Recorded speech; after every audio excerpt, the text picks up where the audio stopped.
Assalamualaikum warahmatullahi wabarakatuh. Pendengar setia Radersa, saya akan membacakan berita untuk hari ini, Kamis 17 April 2025.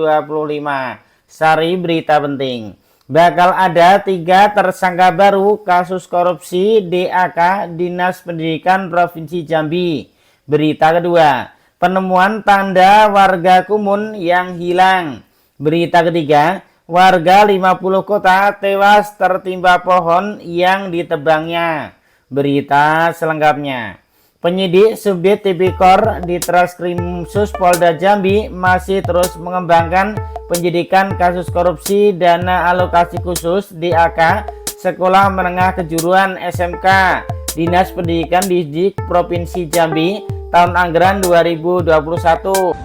Jadi dalam perkara ini dari 3 laporan polisi itu ada dugaan-dugaan terlapor. Jadi antaranya ada RWS, kemudian ada ES, ada satu dari nomor 31 tahun 1999 tentang pemberantasan tindak pidana korupsi.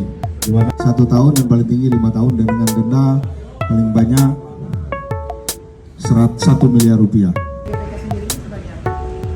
Jadi gini, PPK inilah yang mengatur istilahnya, makanya ada komitmen fee pertemuan dengan pihak-pihak penyedia jasa melalui broker tadi. Akan kita kirimkan tahap 1 ke kejaksaan, kemudian juga melakukan gelar perkara terhadap 3 tersangka. Masih ada 3 lagi laporan polisi yang saat ini sedang dilakukan penyidikan oleh rekan-rekan di Tipikor. PPK di Dinas tahun 2021. Kemudian kita sudah menetapkan tersangka terhadap yang bersangkutan. Tersangka dikenakan pasal 2 ayat 1, pasal 3, pasal 5 ayat 2 junto.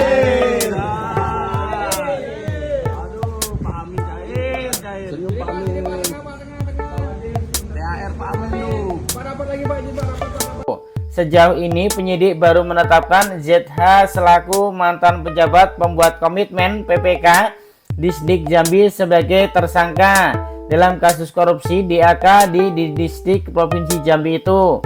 Nah, ternyata penyidik juga telah menerbitkan 3 laporan polisi LP.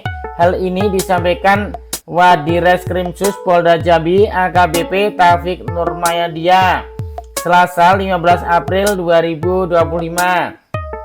LP ini nantinya untuk menindaklanjuti dugaan keterlibatan pihak lain dalam kasus korupsi DAK di Distrik Provinsi Jambi. AKBP Taufik Nurmaydia mengatakan ada 3 nama calon tersangka. Mereka berasal dari unsur swasta dan perantara.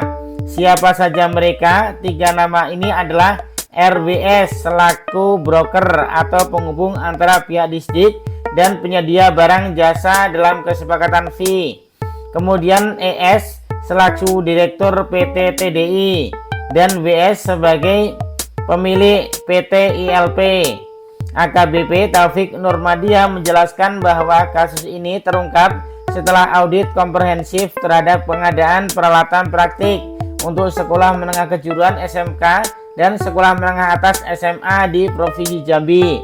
Seperti diketahui, ZH sendiri ditetapkan tersangka dalam kasus dugaan korupsi pengadaan peralatan praktik sekolah yang bersumber dari dana alokasi khusus DAK tahun anggaran 2021. Penetapan tersangka ini dilakukan setelah penyidik pengumpulan bukti buat kuat adanya kerugian negara mencapai 21,8 miliar rupiah. AKBP Taufik Nurmaydia menjelaskan bahwa kasus ini terungkap setelah audit komprehensif terhadap pengadaan peralatan praktik untuk Sekolah Menengah Kejuruan SMK dan Sekolah Menengah Atas SMA di Provinsi Jambi. Penyidik telah melakukan pemeriksaan terhadap 90 orang saksi dan menyita 500 dokumen serta barang bukti digital yang mengarah pada dugaan tindak pidana korupsi, ungkap AKBP Taufik dalam konferensi pers di Mapolda Jambi Jumat 11 April 2025. Berdasarkan hasil penyelidikan, pada tahun 2021 Dinas Pendidikan Provinsi Jambi mengajukan anggaran DAK kepada Kementerian Pendidikan dengan nilai mencapai 122 miliar untuk SMK dan 51 miliar untuk SMA. Dana tersebut dialokasikan untuk pengadaan peralatan praktik guna menunjang kegiatan belajar mengajar di sekolah-sekolah. Penyelidikan kami menemukan bahwa pengadaan dilakukan melalui e-purchasing tanpa adanya harga pembanding. Proses klik surat pesanan bahkan dilakukan langsung oleh PPK bersama broker di Jakarta, jelas AKBP Taufik. Temuan yang telah mengejutkan adalah bahwa barang-barang yang dibeli tidak sesuai dengan spesifikasi yang ditentukan, tidak memenuhi standar tingkat komponen dalam negeri (TKDN), dan tidak dapat difungsikan oleh sekolah penerima meskipun telah dibayar 100% dari nilai kontrak. Kemarin juga sudah dipanggil ahli dari Institut Teknologi 10 November ITS guna menilai kualitas barang dan menemukan adanya pelanggaran hukum, kata dia. Setelah diperiksa ternyata barang itu sudah di mark up dan merugikan negara. Intinya barang itu sudah tidak layak dipakai lagi, tegas Taufik. Berdasarkan hasil audit dari Badan Pemeriksa Keuangan BPK RI, total kerugian negara dalam kasus ini adalah mencapai 21,8 miliar rupiah. Angka yang cukup besar untuk sebagai dasar bagi penyidik untuk menetapkan ZH sebagai tersangka. Sumber berita Jambi Independen. Berita kedua, Muhammad Wira Anugrah yang biasa disapa Wira, berumur 14 tahun, warga RT 05 Desa Kumun, Kota Sungai Penuh, sudah 3 hari dilaporkan hilang. Dia dilaporkan hilang sejak hari Minggu 13 April 2025 saat berburu di wilayah Ranah Kayu Embun, Desa Kumun, Kota Sungai Penuh. Lembaga adat di Pati 4 Kumun Debai juga mengeluarkan pengumuman penting terkait warga Kumun yang hilang di Ranah Kayu Embun ini. Hingga kini warga Kumun yang hilang di Ranah Kayu Embun itu belum ditemukan. Wira adalah putra dari pasangan Yunda Effendi dan Jasnimar dan yang berdomisili di RT 05 Lari Putus-Putus Desa Kumun.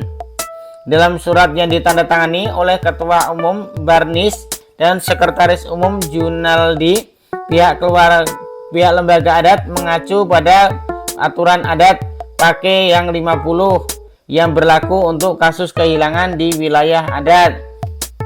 Dalam surat imbauan lembaga adat itu, anak yang hilang belum diketahui keberadaannya, apakah tenggelam, hanyut, atau tersesat. Kami mengimbau kepada seluruh pemangku adat, anak jantan dan anak betina dalam ajuan arah Depati 4 Kumun Debai untuk bersama-sama mencari dan membantu pencarian keponakan kita ini, bunyi surat imbauan lembaga adat. Lembaga adat meminta dukungan penuh dari masyarakat adat untuk melakukan pencarian hingga keberadaan Wira diketahui. Kejadian ini menjadi perhatian besar bagi masyarakat setempat, mengingat pentingnya solidaritas dalam menghadapi musibah di wilayah adat.